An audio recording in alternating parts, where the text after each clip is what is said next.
तो अच्छा, मैं हाँ उसमें हाँ। भाग नहीं ले पाया था। तो हाँ। मेरा प्रश्न मुख्य रूप में ये था कि अ, उसमें मनु जी ने मुझे बताया कि आपका उत्तर भी सहमति वाला ही था, और उसमें और थोड़ा जानना चाहूंगा। हाँ हाँ। आज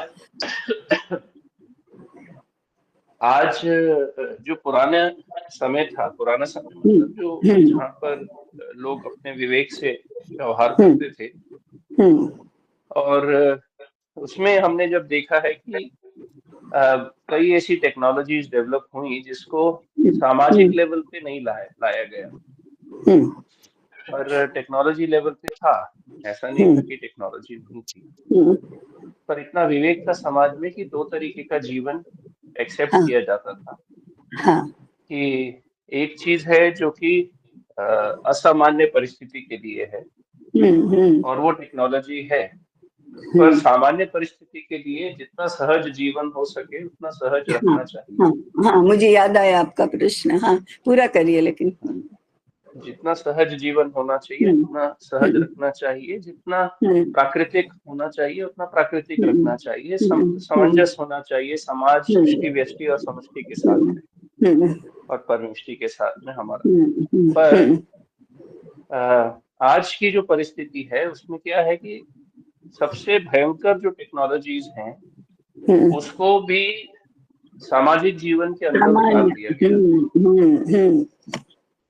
तो आप हम्म, न्यूक्लियर टेक्नोलॉजी देख लीजिए तो वो भी सामाजिक बिल्कुल में आ गई। बिल्कुल, मैं ये इसी उदाहरण से मैं सोच रही थी। हाँ हाँ।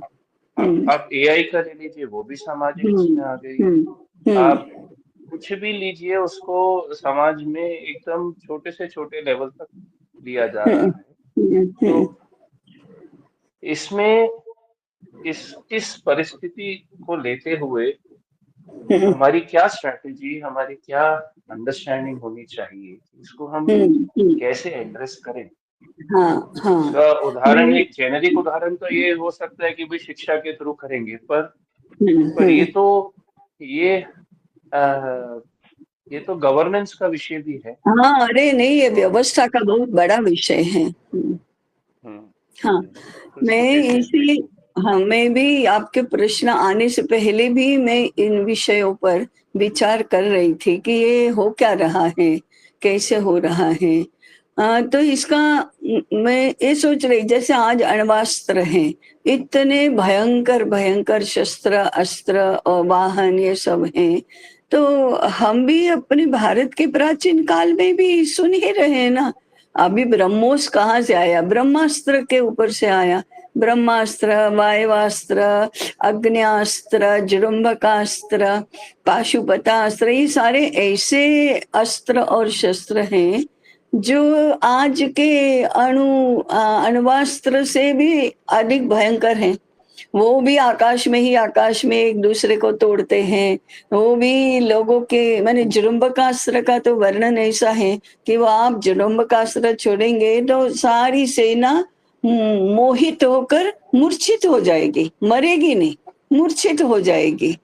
तो हम टीयर गैस गैस और विभिन्न प्रकार के ये उपाय सोचते ऐसे ही हैं।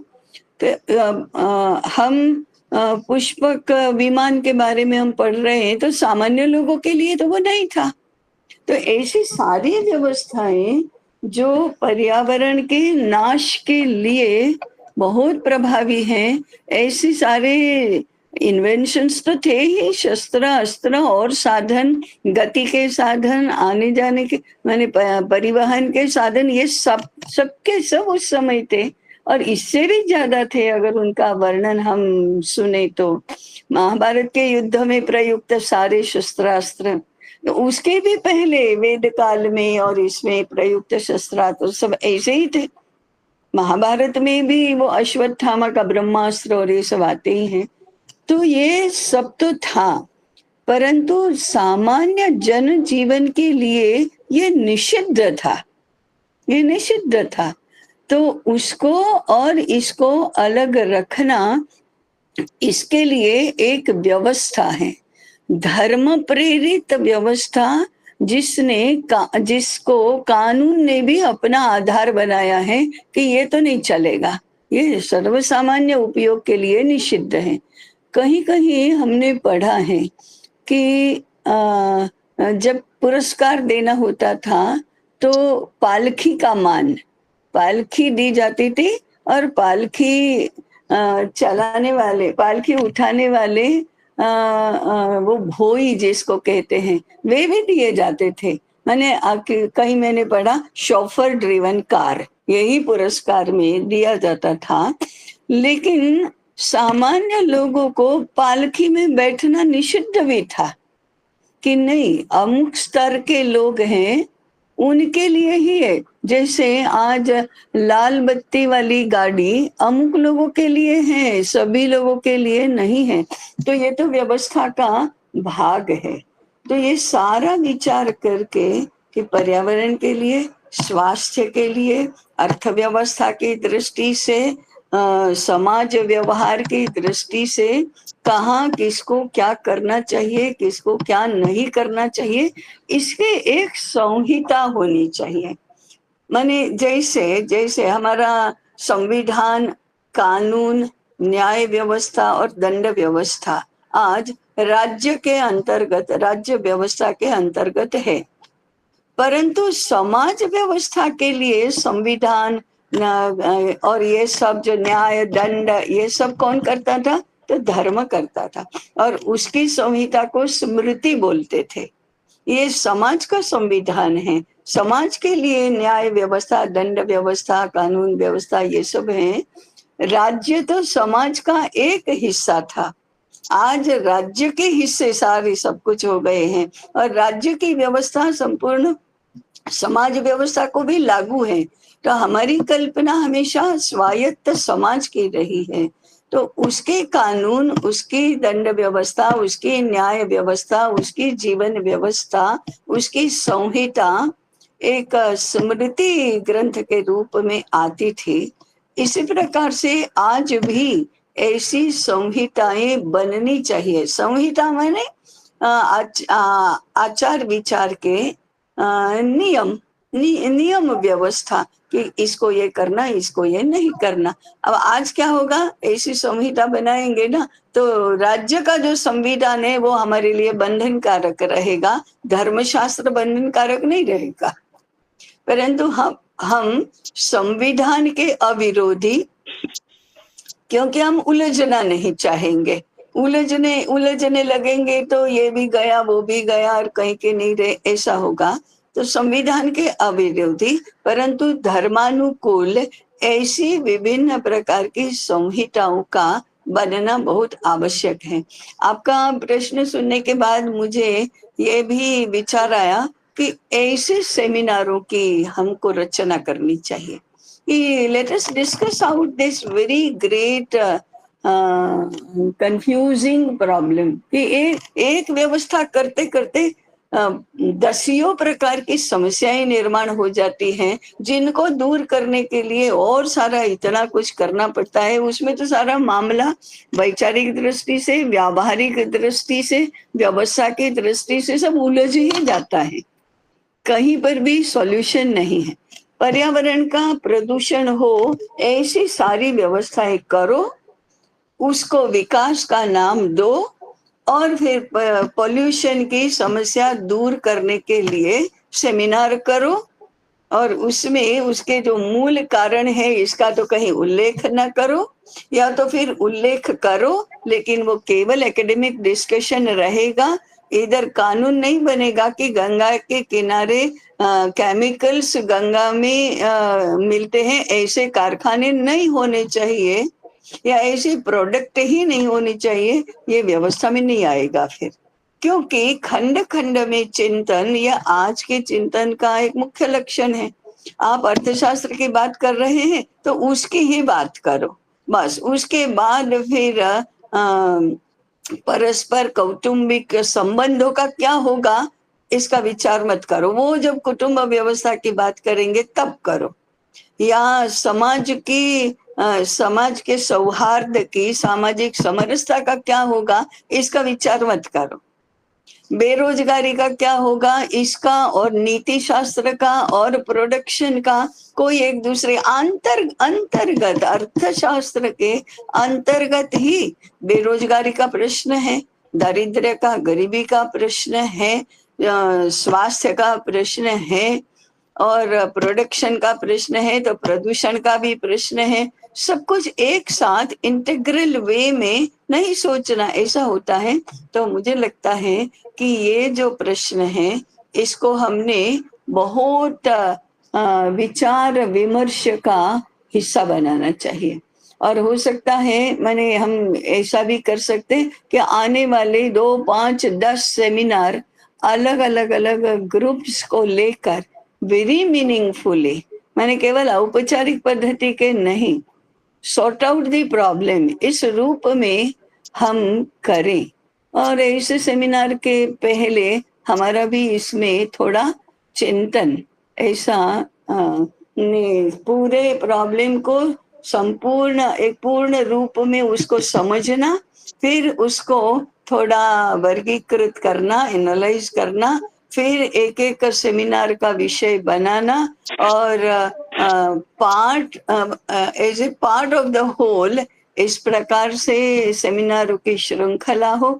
ऐसा कुछ लार्जर स्तर पर व्यापक रूप में नहीं करेंगे तब तक तो इसमें से कोई मार्ग नहीं निकलेगा, ऐसा मुझे लगता है। मैंने आपके प्रश्न का उत्तर दिया है। हाँ जी ताई, हाँ एक्चुअली ये हाँ ये जो परिस्थिति निर्माण हो रही हम्म, है, ये हम्म। इसका जो कॉज है वो तो प्रॉफिट सेंटर्ड कॉरपोरेट, हाँ, वो तो सीधी सीधी क्योंकि बात है, अर्थ और काम इसके प्रेरक ये रहे हैं, धर्म है ही नहीं ये है। है ही परंतु नहीं। परंतु सॉल्विंग द प्रॉब्लम इंटेलिजेंटली ये भी नहीं हो रहा है। आपका केवल आप धर्म को छोड़ो, लेकिन आर्थिक प्रॉस्पेरिटी से आप क्या चाहते हैं, ये तो पहले जरा 4 पॉइंट्स लिखो कि हम ये चाहते हैं। हम सब सुखी हो ये भी तो चाहते हैं ना। तो हम सब नहीं, मैं सुखी होना चाहता हूँ, ये आता है। हाँ वही, और फिर हम हाँ, सब मैं सुखी सुखी होना नहीं चाहता होना हूँ, चाहते। तो hello with the universe exactly. Ultimately. और लेकिन ये जोर से कोई बोलेगा नहीं हेल विद द यूनिवर्स, लेकिन व्यवस्था वैसे ही करेगा। व्यवस्था ऐसी है कि मैं तो सुखी हो जाऊं, परंतु बाकी ब्रह्मांड का क्या होता है वो मेरी जिम्मेदारी नहीं, वो तुम देखो जो करना है करो।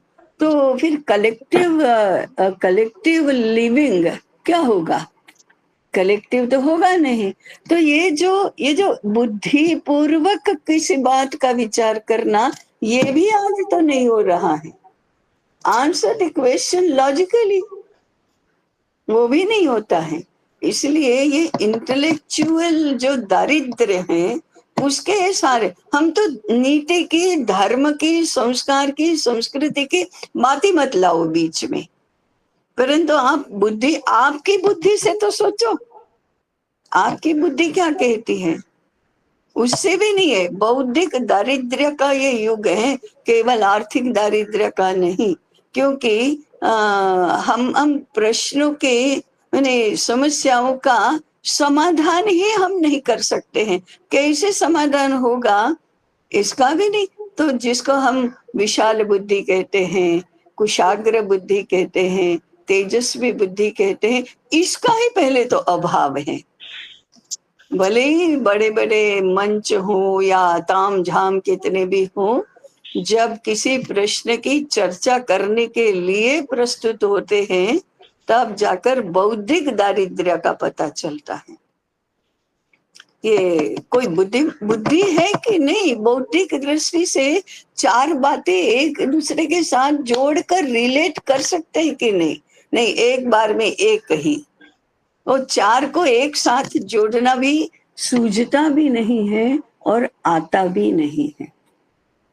और इस दृष्टि से वो शिक्षा का प्रश्न जरूर है कि इनका बौद्धिक विकास हम करते हैं कि क्या केवल यंत्रों के भरोसे छोड़ दिया सब कुछ।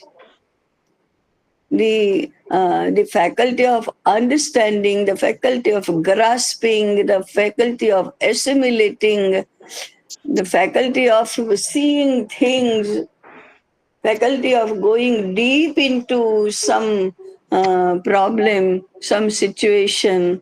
ये कहीं पर भी ट्रेनिंग नहीं है इसकी.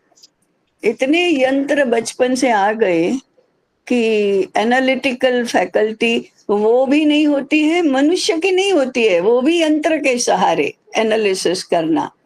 लेकिन सिंथेसिस नहीं है और लाइफ नहीं है. यंत्रों के सहारे जब सब कुछ करते हैं तो इनकी बौद्धिक इनेट फैकल्टी जो है उसको हम एड्रेस नहीं कर पाते हैं. तो अल्टीमेटली इट गोज टू शिक्षा. जी. To hell with the world से समझ में आ. लास्ट वीक में पढ़ रहा था, वर्ल्ड यूनिवर्स आप बोल रहे हैं ना, तो अभी सैटेलाइट पोल्यूशन इतना हो गया है कि जो पिछले 30-40 साल में सैटेलाइट्स लॉन्च किए हुए वो ही गिर रहे हैं. साउथ अफ्रीकन एक कंट्री के ऊपर वो सैटेलाइट गिरा आके एक घर के ऊपर, क्योंकि वो कंट्रोल नहीं कर पा रहे. हजारों सैटेलाइट्स लॉन्च कर दिए हैं और नहीं कर पाएंगे. वहां भी पॉपुलेशन कंट्रोल की समस्या ही हो जाएगी उसकी इतनी. तो जब हमारे यहाँ क्या था, आज विशाल बुद्धि किसको कहते हैं, आज जो हमने ये खोज की और ये बनाया उसका 50 वर्ष के बाद, 100 वर्ष के बाद परिणाम क्या होगा इसकी समझ होनी चाहिए. वो नहीं, वो उस पहले उसकी परवाह नहीं की. क्या करना है अभी अभी. भस्मीभूतस्य देहस्य पुनरागमनम कुतः. कहाँ एक बार हम मर जाएंगे उसके बाद आप मुए पीछे डूब गई दुनिया. ये एक रहा आधार. और दूसरा, भाई think about America, think about our nation. बाकी लोगों का क्या है वो देखेंगे ना. Everybody should be on one's own guards. हम नहीं सोचेंगे किसी के लिए. ये अब्राहमिक थिंकिंग है, वो छोटी से छोटी बात के मूल में है. लेकिन पहले उसके लिए 50 वर्ष के बाद क्या होगा, 100 वर्ष के बाद क्या होगा, इसका विचार करने की आवश्यकता नहीं लगती है और विचार करना आता भी नहीं है. तो बेसिकली ये इंटेलेक्ट का प्रॉब्लम भी है, समझ में ही नहीं आता. See beyond 5 years of the 5 years duration. वो तो देखो कि 5 वर्ष के बाद क्या होगा.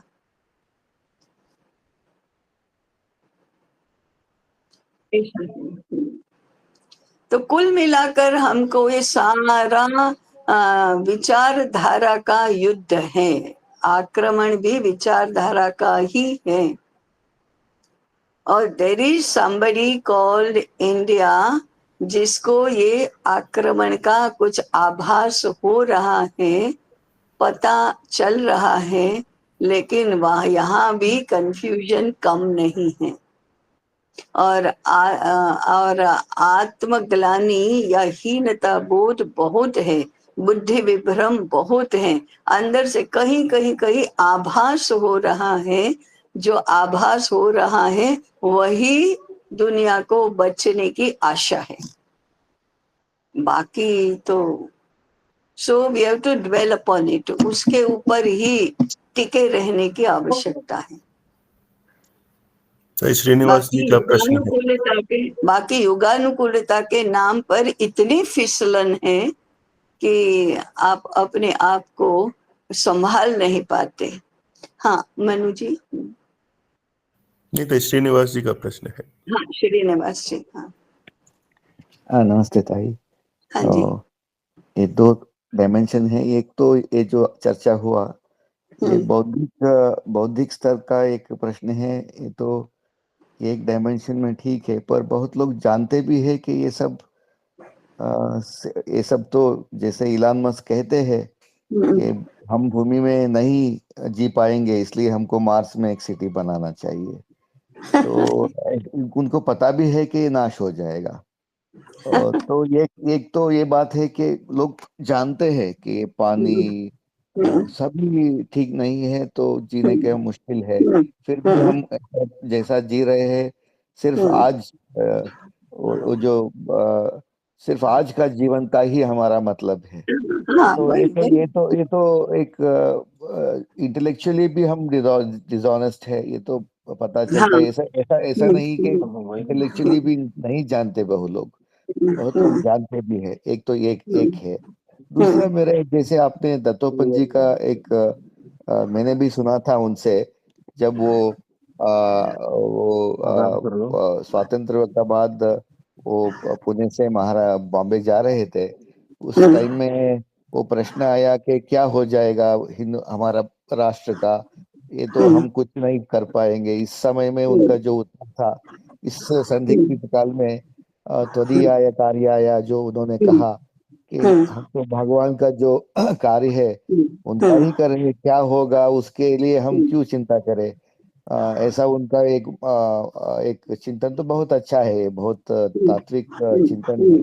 पर उसमें ही मेरा प्रश्न है, जब हम सोचते हैं कार्य करने के लिए, हमका चिंतन तो ठीक है, पर चिंतन जब हम पूरा लोक में, पूरा भारत में, पूरा हमारा जो भी सोच होता है, ऐसा सब हम शिक्षा का अनुसार या जो भी काम करना चाहते हैं व्यापक स्तर से, उनका भगवान का इच्छा क्या है। कलयुग है, इसमें कलयुग में क्या हम भी ये सब भगवान का इच्छा है कि पूरा धर्म को वापस लाना है, पूरा लोग सभी 140 करोड़ लोगों का शिक्षा दे के उन सबको ठीक करना, ये भगवान का इच्छा है या नहीं है। ये सब मुझे एक तात्विक प्रश्न है, इसका थोड़ा आपका सुनना चाहता हूँ। हाँ। अरे, मैंने जो दत्तोपंत जी का उदाहरण दिया था, वो उनका ऐसा था, चिंता न करे माने कैसा होता है कि एक डॉक्टर के पास एक रुग्ण आया, उसकी उसकी स्थिति बहुत ही चिंताजनक है, माने अभी वो बहुत गंभीर रूप से बीमार है।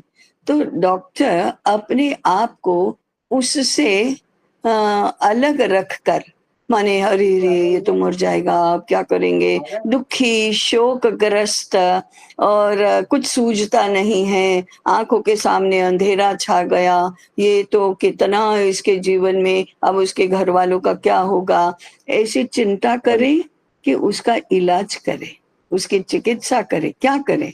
एक जो डॉक्टर के नाते एक तटस्थ व्यक्ति को दूरी बनाकर रखना चाहिए और अपना स्वास्थ्य तो बचाना चाहिए करने के लिए। हाँ, ये दूरी हमारे सारे जीवन की समस्याओं के प्रति, समाज की समस्याओं के प्रति होना चाहिए। और दूसरा उसका अर्थ है कि चिकित्सा करते समय पूरा प्रामाणिक और पूरा इन्वॉल्व्ड और पूरा कार्य दक्ष वो तो होना ही चाहिए। तो उसको वैद्यक शास्त्र का ज्ञान तो होना ही चाहिए, उसका एप्लीकेशन क्या है वो भी होना ही चाहिए, और जितना हो सकता है उतना सारा का सारा करना चाहिए चिकित्सा। पैसा नहीं है इसके पास इसलिए मैं ऐसा नहीं करूंगा, ऐसा नहीं करना चाहिए। अरे मुझे रात दिन जगना पड़ेगा, इसके पीछे लगूंगा, तो इसका विचार नहीं करना चाहिए। तो अपने कार्य क्षेत्र के बारे में पूर्ण प्रामाणिक, पूर्ण तज्ञ माने जानकार और पूर्ण कार्य दक्ष ये तो होना ही चाहिए। कभी ईमानदारी तो है, लेकिन हम अभी थक गए, अभी कौन इतना करता है, ऐसा प्रमाद हो गया, ये तो नहीं होना चाहिए। और इतनी बुद्धि तो होनी चाहिए कि भगवान क्या चाहते हैं वो भी होना चाहिए।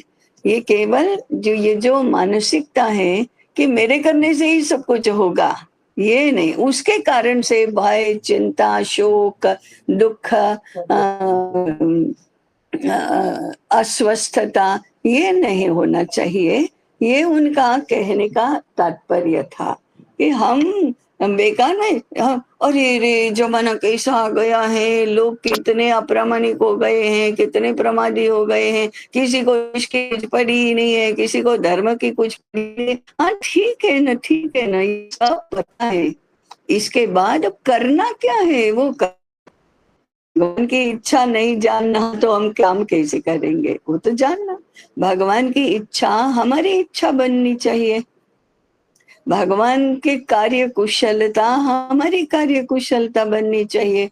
भगवान ने मनुष्य को अपने प्रतिरूप में बनाया है, इसका अर्थ है कि उनकी सारी क्षमता तो उन्होंने हमें दी है, परंतु उसका दायित्व भी हमको दिया है। उस दायित्व को भी समझना ना, कि भगवान यदि सारे विश्व का योगक्षेम कैसे चलेगा इसकी चिंता करते हैं, सुख समृद्धि कैसे रहेगी उसकी चिंता कर रहे हैं, रक्षण पोषण कैसे होगा इसकी चिंता कर रहे हैं, तो हमको भी करनी चाहिए।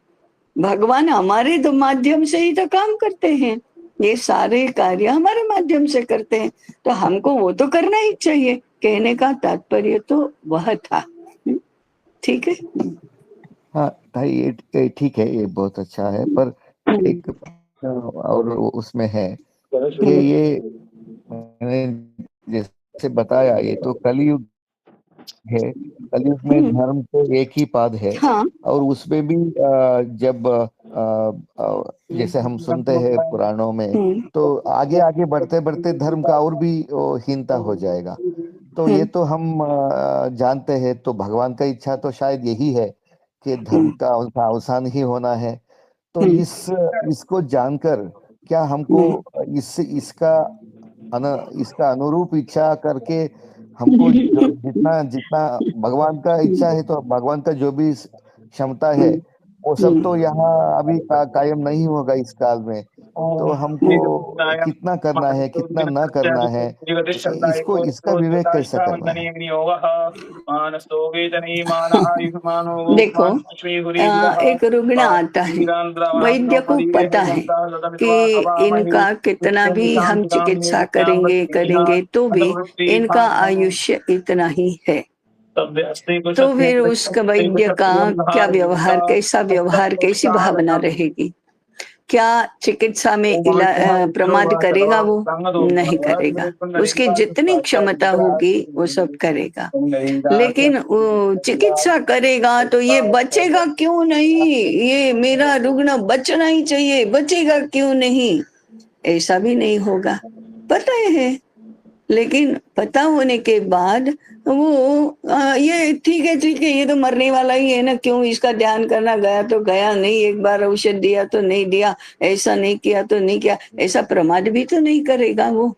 दोनों बातें पता है। कलयुग है तो सत्ययुग की तरह तपस्या नहीं हो सकती, इतनी कठोर तपस्या। क्या पंचाग्नि तप हो सकता है? नहीं हो सकता, वो सत्ययुग के लिए है।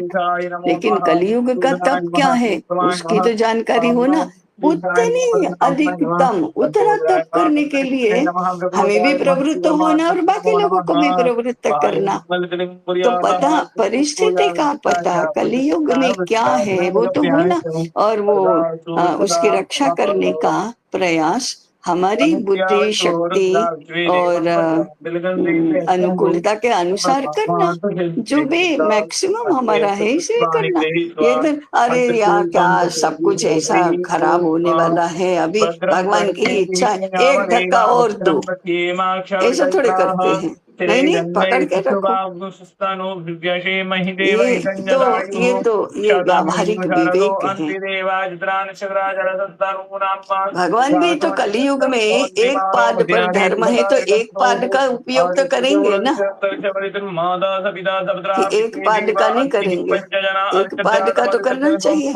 बाकी तीन हमारे पास भी नहीं है और विश्व के पास भी नहीं है, तो फॉरगेट अबाउट इट, ये कलयुग है भाई। अभी महाराणा प्रताप का भाला 40 शेर का था, 40 मन का था या शेर का था। आज कोई नहीं उठा सकता तो नहीं बढ़ाएंगे ना ऐसा भाला।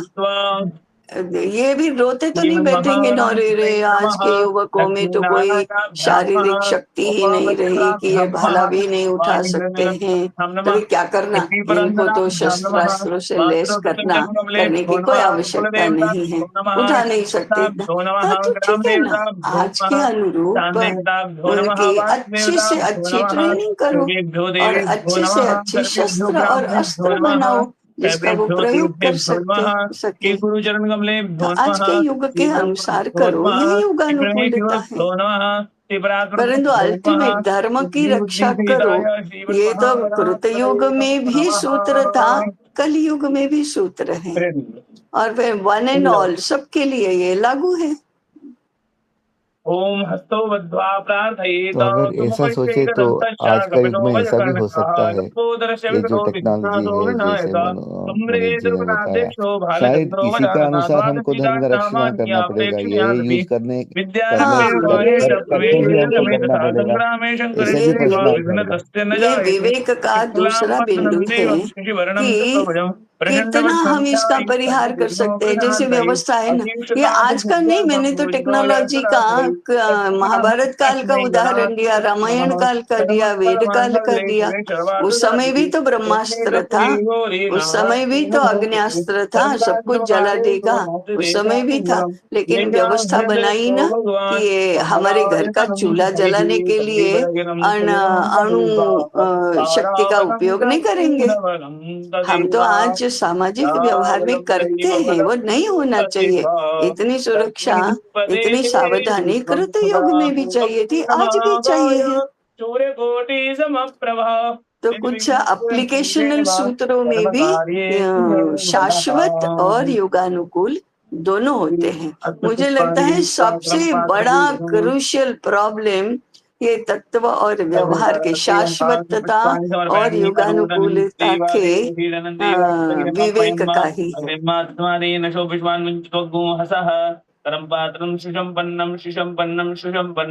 तस्मादुद्गादुद्गं गृहीत्वा स्वात्मानं सुस्थितिश्चितं प्रोक्षयेत। ओम पुनन्तु मादीव जनाः पुनन्तु मनसा धियः पुनन्तु विश्वा भूतानि जातवेदाः पुरीम् पुनः स्वल्पोदकमादाय पूजा संभारान् संप्रोक्षयेत तांच भूमिं संप्रोक्षयेत पवित्रा पित्रो वा सर्वावस्थांगतो विवाहः पुण्डरीकाशं तवाय्याभ्यन्तरा शुचिः।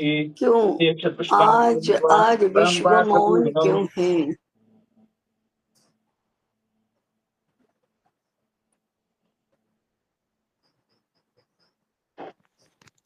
आता है आपका ये विवेक का ही बहुत मुख्य विषय तो है।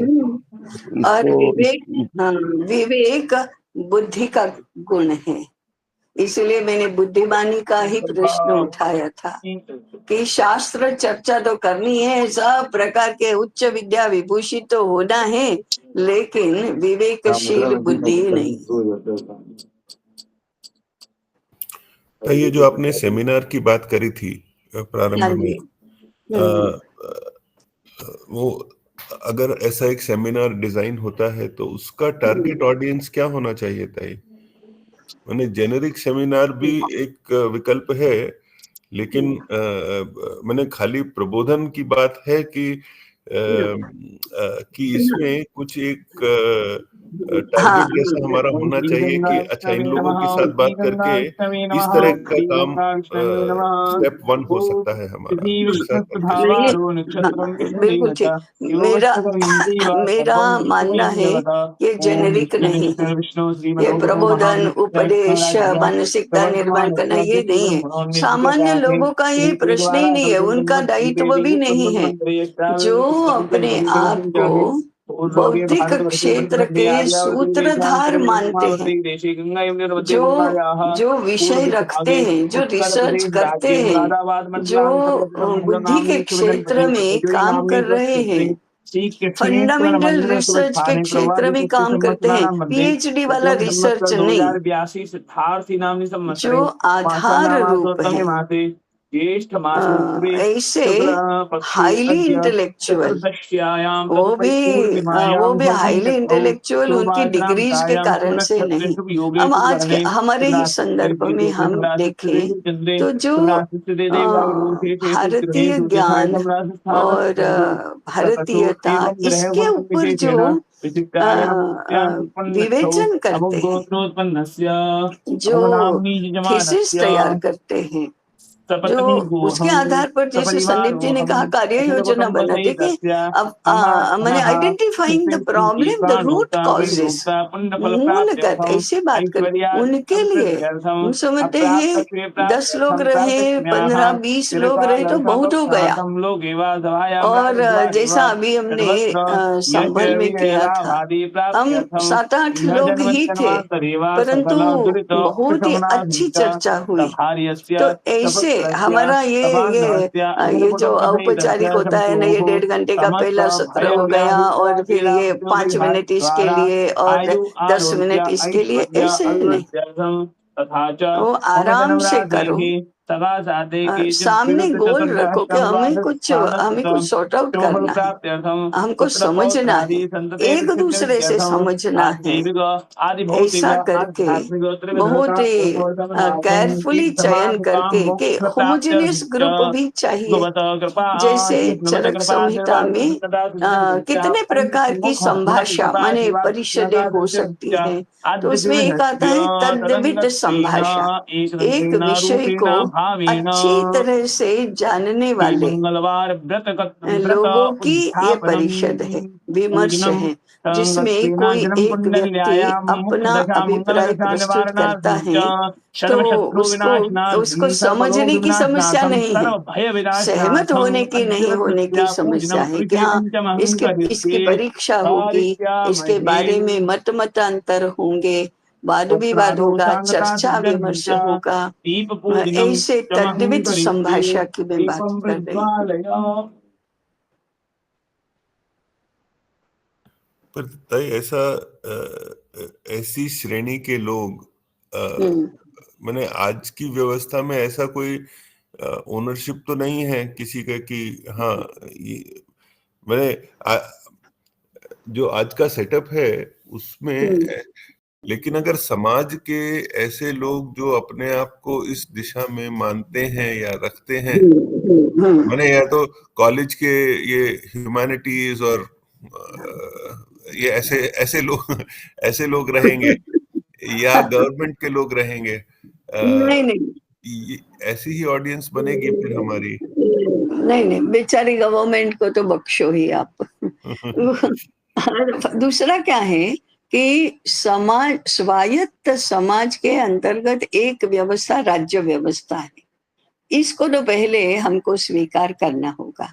समाज व्यवस्था में साथ साथ में धर्म ज्ञान माने शिक्षा व्यवस्था, ये जो है, तो जो थिंकर्स हैं, थिंकर्स का ये काम है, जो चिंतन करते हैं और देश दुनिया की स्थिति को समझते भी हैं, दोनों ही बातें, जो प्रॉब्लम्स को समझ सकते हैं, आइडेंटिफाई कर सकते हैं और फिर सॉल्यूशन की दिशा में एकांगी नहीं हो जाते हैं, लोकल नहीं हो जाते हैं, जितना व्यापक वो समझ सकते हैं, जो व्यापकता का दायरा बढ़ता अधिक है। ऐसे लोग क्या करते हैं ना, विद्वत क्षेत्र में भी बहुत सारी बातों का विचार करके अपना एक छोटा सा क्षेत्र, सीमित क्षेत्र चुन लेते हैं, बस इतना ही हम करेंगे। हर बार समग्रता के साथ टैली करते जाना, हमारा छोटा काम है वो उसमें कैसे कंट्रीब्यूट करेगा, ये तो होना चाहिए। परंतु ये बहुत रोचक तो है, इंटरेस्टिंग तो बहुत है, लेकिन चैलेंजिंग भी बहुत है।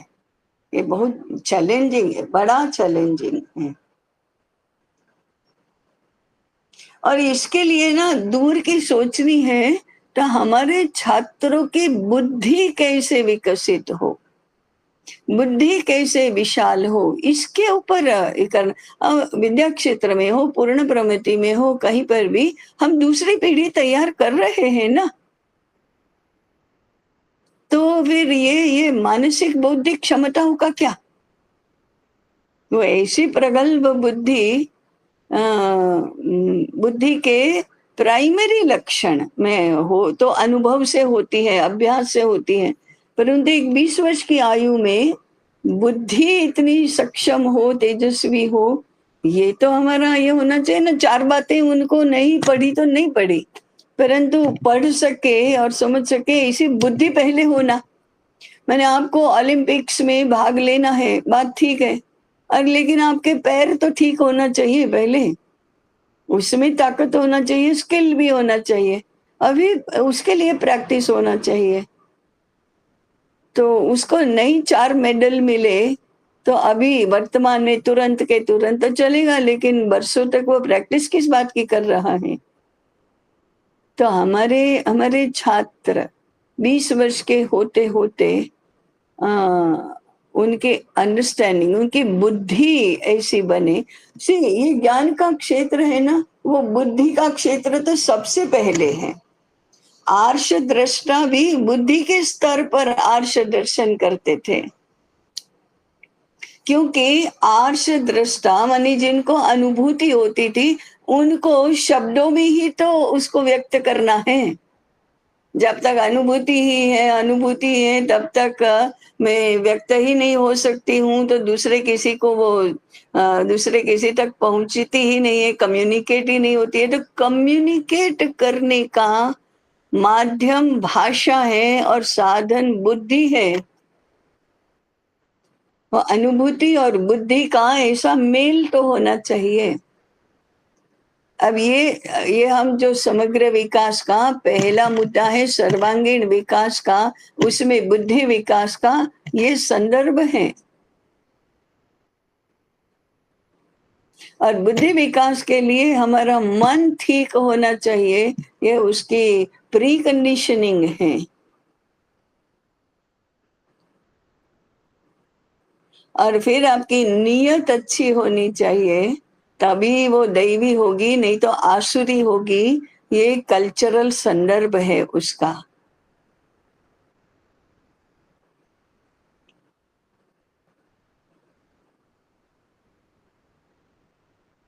तो हमारे सामने तो दोहरी चुनौती है, हम स्वयं बुद्धिमान हो और हमारे छात्र बुद्धिमान बने।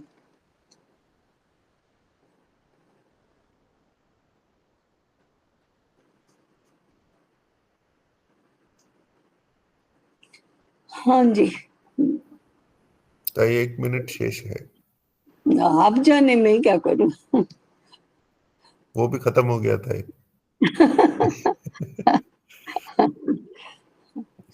ठीक है। हाँ, मुझे ये कहना था कि हमारे आज दूसरा पड़ाव जो अक्षय तृतीया से शुरू हुआ, उसके 4 पक्ष समाप्त हुए आज। अभी 2 पक्ष बचे हैं और पूरा 1 महीना, हमारे 8 सत्र होंगे। उसमें हमें दूसरा पक्ष जो होगा उसमें मूल्यांकन होगा। तो एक पक्ष हमारा जो है, हमारी मूल्यांकन के लिए सिद्धता करनी चाहिए। तो उस मूल्यांकन के बारे में सबको क्या कहना है कि कैसे हमारा अपना मूल्यांकन होना चाहिए, इस विषय की चर्चा तृतीया को हम करेंगे। तृतीया मेरा दिन रहता है ना, फिर सप्तमी आपका, और नवमी मेरा, दशमी आपका। तो तृतीया को हम इस विषय की चर्चा करेंगे कि हमारा मूल्यांकन हम कैसे करेंगे। इट इज नॉट कंप्लीटली स्वमूल्यांकन। स्वमूल्यांकन केवल मैं स्वमूल्यांकन की बात नहीं कर रही हूँ। एज ए गट, भृगु और याज्ञवल्क्य 2 गटों की और इस श्रेणी की मैं बात कर रही हूँ। सामूहिकता में हमारा मूल्यांकन कैसा होगा, कैसा होना चाहिए, इसकी चर्चा करेंगे। तो आपके पास तैयारी के लिए आज का दिन माने चतुर्दशी, पूर्णिमा, प्रतिपदा, द्वितीया, ऐसे 4 दिन हैं। मैं समझती हूँ पर्याप्त हैं इतने तो। ठीक है, पूर्ण करेंगे। जी ताई। सर्वे भवन्तु सुखिनः।